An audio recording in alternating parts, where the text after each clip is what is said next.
الحمد لله رب العالمين والعاقبة للمتقين والصلاة والسلام على خير خلقه محمد وآله وأصحابه أجمعين.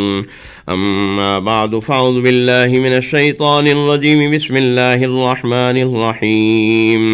وجعلوا لله مما ذرأ من الحرث والأنعام نصيبا فقالوا هذا لله بزعمهم وهذا لشركائنا فما كان لشركائهم فلا يصل إلى الله وما كان لله فهو يصل إلى شركائهم ساء ما يحكمون.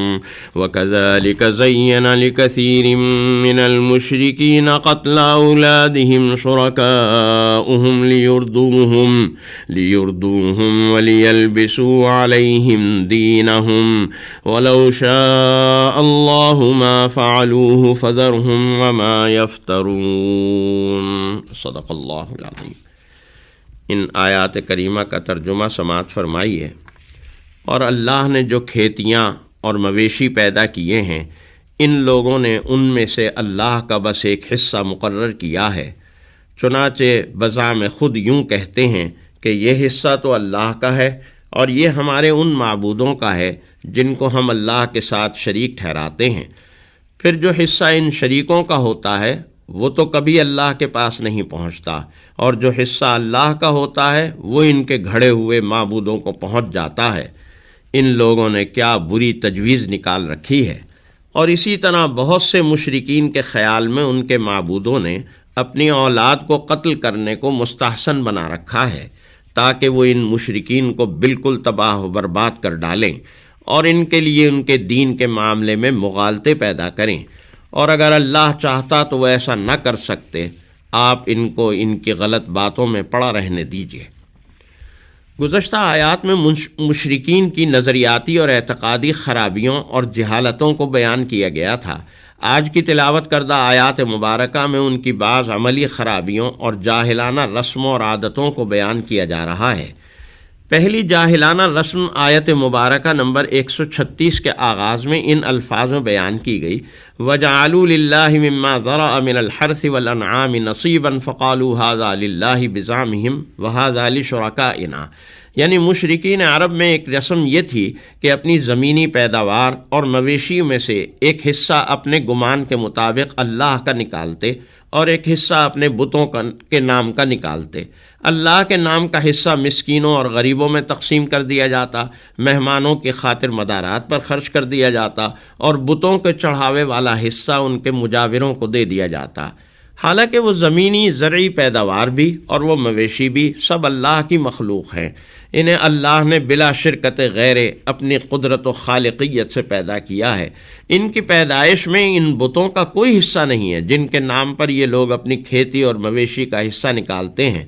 پھر اس رسم پر عمل کرتے ہوئے ایک اور قباحت یہ بھی آتی ہے کہ اگر بتوں کے نام پر الگ کیے گئے حصے میں سے کچھ حصہ اللہ کے نام پر الگ کیے گئے حصے میں گر جاتا تو اسے فوراً اٹھا لیتے، اور اگر اللہ کے نام پر الگ کیے گئے حصے میں سے بتوں کے حصے میں گر جاتا تو اسے نہ اٹھاتے. اس قباحت کا عملی نتیجہ بیان کرتے ہوئے اسی آیت مبارکہ کے آخری حصے میں حق جل مجدہ ارشاد فرماتے ہیں کہ فما کان لشرکائہم فلا یصل الی اللہ وما کان للہ فہو یصل الی شرکائہم، کہ جو ان کے بتوں کا حصہ ہے وہ تو کبھی اللہ کو نہیں پہنچتا، البتہ اللہ کا حصہ ان بتوں تک پہنچ جاتا ہے. ان کے اس عمل پر قرآن کریم نے بہت مختصر اور جامع تبصرہ کیا اور ارشاد فرمایا ساء ما یحکمون، کیا ہی برا ہے وہ فیصلہ جو وہ کر رہے ہیں. اس رسم و رواج کو بیان کر کے ہمیں بھی ایک جانب متوجہ کیا گیا ہے، اور وہ یہ کہ ہم بھی ذرا اپنی عملی زندگی پر غور کریں تو اس عملی زندگی میں کچھ ہماری دینی ترجیحات ہوتی ہیں اور کچھ دنیاوی اور کاروباری ضرورتیں ہوتی ہیں. ہماری زندگی میں کتنے ہی مواقع آتے ہیں جن میں ہم اپنی دنیاوی ضروریات یا ترجیحات کو اپنی دینی ضروریات اور احکام پر ترجیح دیتے ہیں، جس کے نتیجے میں کوئی ایسا کام کر گزرتے ہیں کہ جن سے اللہ نے یا اللہ کے رسول صلی اللہ علیہ وآلہ وسلم نے منع فرمایا. یا یوں کہیے کہ دینی فرائض پورا کرنے کے لیے جس قدر وقت ہم نے رکھا ہوا ہے اس میں سے تو کم کر دیتے ہیں، لیکن اپنی تمدنی، معاشی اور معاشرتی ضرورتوں کے لیے جو وقت ہم نے رکھا ہوا ہے اس میں سے کسی دینی ضرورت کی وجہ سے کمی نہیں کرتے، تو شاید ہم بھی ساء ما یحکمون میں داخل تو نہیں ہو جاتے۔ اس پر ذرا ٹھنڈے دل سے غور و فکر کرنے اور اپنے آپ کو متنبہ کرنے کی ضرورت ہے۔ آیت مبارکہ نمبر 137 میں مشرکین مکہ کی ایک اور عملی خرابی بیان کی جا رہی ہے، اور وہ ہے قتل اولاد کی۔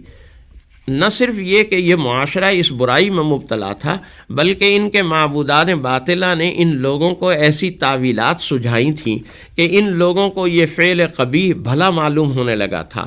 اس چیز کو بیان کرتے ہوئے حق جل مجدہ ارشاد فرماتے ہیں وَكَذَلِكَ زَيَّنَ لِكَثِيرٍ مِّنَ الْمُشْرِكِينَ قَتْلَ أَوْلَادِهِمْ شُرَكَاؤُهُمْ، اسی طرح بہت سے مشرکین کی نظر میں ان کی اولاد کے قتل کو ان کے شرکاء نے مزین اور مستحسن کر کے دکھایا تھا۔ یعنی ان شیاطین نے مشرکین کو یہ سمجھایا کہ غربت و افلاس کے خوف سے اولاد کو قتل کرو، یا بیٹیوں کی پیدائش کو اپنے لیے عار سمجھو اور انہیں زندہ درگور کر دو۔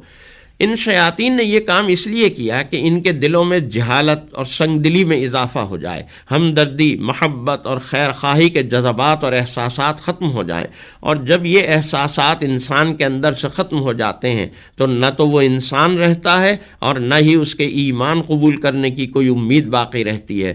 کہ رسول اللہ صلی اللہ علیہ وسلم کا ارشاد گرامی ہے الدین النصیحہ، کہ دین تو ہمدردی، خیر خواہی اور محبت و شفقت کا نام ہے۔ جب انسان اپنی اولاد کا ہی ہمدرد و خیر خواہ نہ رہا، اولاد کو غربت و افلاس کا سبب سمجھنے لگا، پھول جیسی معصوم بیٹیوں کو اپنے لیے عار سمجھنے لگا، تو وہ دوسروں سے کیا ہمدردی اور خیر خواہی کرے گا؟ چنانچہ اس رسم کا نتیجہ بیان کیا گیا وَلِيَلْبِسُوا عَلَيْهِمْ دِينَهُمْ، کہ دین کے معاملے میں ان کے ذہن میں مغالطے پیدا ہو جائیں، جسے ہم آج کل کی زبان میں کنفیوژن کہتے ہیں۔ جہالت پر مبنی مشرکین مکہ کی ان غیر انسانی رسموں کے بیان کا سلسلہ جاری ہے۔ مزید تفصیلات آپ کے سامنے آئندہ گفتگوؤں میں آئیں گی انشاءاللہ تعالی۔ اللہ تعالی ہمیں ان باطل رسموں سے محفوظ رکھے، آمین۔ وآخر دعوانا ان الحمد للہ رب العالمین۔